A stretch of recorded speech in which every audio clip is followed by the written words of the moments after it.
Hey guys, this is Alex with All Day Cards. Got a mail day video, got a stack from the past couple weeks. Trying to run through it fairly quick.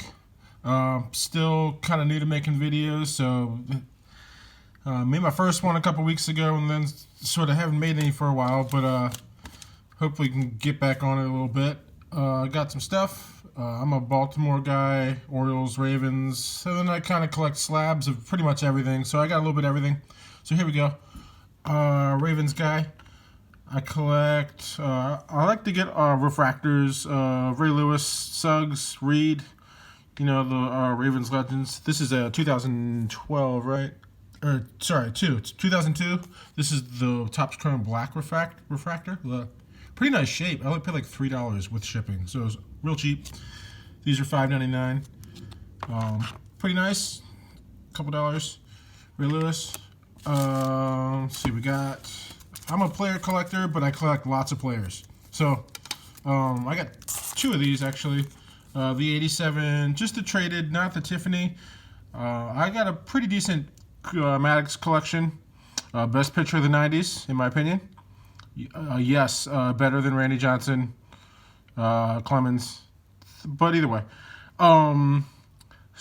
So I have the traded set, and I realized I didn't have a nice slab one. I got the Tiffany. I think it's in an 8. So I was like, oh, let me grab the regular traded. I'm a pretty big fan of PSA 9s. Lots of people talk about that. You know, buy 9s for the collection, sell 10s, things like that. But I got two 9s. I didn't really want two 9s necessarily, but I got two 9s for like $20 shipped.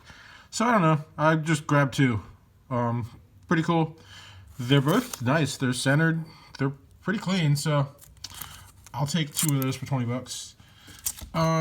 Player collector, sort of a Frank Thomas guy from when I was a kid. This is the 91 Topps Tiffany. This is also a 9. Again, big fan of PSA 9s. Frank Thomas is, I think he's kind of underrated, to be honest. He was amazing. He was him and Griffey were the two guys in the 90s as far as I'm concerned. But that's a pretty nice card. I think I paid about $25 shipped, I think. I always like that card. I mean, the rookies are great and all. I'm a big fan of second-year cards in general, to be honest. I think second-year cards are underrated a lot of the time. That's just me. Here's a 93 Finest Frank Thomas also. This is a 9. There you go. PSA 9 Fest. Little off-centered, but it was reasonably priced. Yeah, nice card. I never had this one. I don't buy a lot of raw cards these days. Some of the cards I buy slabbed, I already have raw, but a lot. That's just kind of how I am now. I generally stick to slab stuff. You know, the Ray Lewis and things like that, like lower end stuff, fits for a couple dollars, cool, whatever. But generally, I buy slabbed. 90s, the other 90s guy, in my opinion, is Griffey, who's kind of picking up some steam now with collectors, and thought I'd pick up a couple that I've always wanted. I'm a child of the early 90s for sure. I always loved the Topps Golds. I remember opening lots of 92 Topps, never got golds. I got the winner. You sent in the scratch offs and got the winners, and those are different and a little less desirable. But anyhow, I never had this card. This is also a 9. Don't remember, I paid 20 something for this shipped. Love Topps Golds. I know they're not exactly super rare. There's plenty of them because they made so much 92 Topps, but they're nostalgic for me, kind of, so I like them. And 93 as well. I never had the 93 Topps Gold Griffey. Another 9. These all 9s so far? Yeah, I guess they are. Yeah, whole stack of PSA 9s. Big fan. I don't need 10s. I don't care about 10s at all. I'm not. I mean, I consider cards kind of an investment, but it's more of a collection. It's a hobby. I don't care, particularly with old stuff.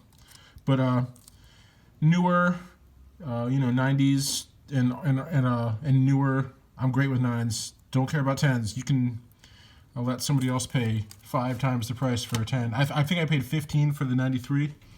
Last card. One of my vintage players I collect is Bob Gibson. 69 Bob Gibson's a tough card to find centered. Centering makes it kind of a desirable card in higher grade because the centering is always off. It's just a tough card. It's just a tough card to find in nice shape. This is a 7. This is one of the last regular issue Bob Gibsons that I needed. Slab. I have a raw one again, but slabs are kind of just the way I go. But I paid a little bit of money for this because they're just hard to find in good shape. I think it was about 60 with shipping. I don't pay, I mean, that's a lot for me. I don't pay $60 for cards too often, but this is a nice one. Centering's good. It's not perfect still. It's a little off top or left or right. Probably a little top. Yeah, a little bit both ways to be honest. But pretty nice card. I mean, clean. You've been looking for a good copy for a while. This was worth paying a little bit of money for.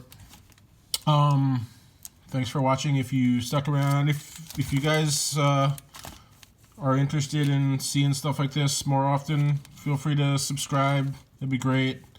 I'm just getting going. I could use some people actually watching what I'm doing, so I keep doing it because I don't know. I mean, I'm buying cards and collecting them and sorting them and doing all that anyway, but it'd be great if somebody would actually watch the stuff I'm showing. I got a bunch of stuff coming in the mail. I just sold a couple cards. So my Shaquille O'Neal 1992 Topps Gold rookie in a PSA 9 again. I think I paid about $20 for it last year. Just sold it for $220, and I pretty much spent all that on a whole stack of cards, all slabs. So yeah, I'll have some mail coming in the next week or two. Good times. That's kind of how I do it. When I sell stuff, it'd be nice if I didn't spend it all on cards, but that's pretty much what I do. So yeah, lots of stuff coming in. Be showing it off. I'm out here in the garage now. Think that I might make this my new spot. Anyhow, I don't see a lot of card videos in people's garages. I think this might be the spot for me. But thanks, guys. See you later.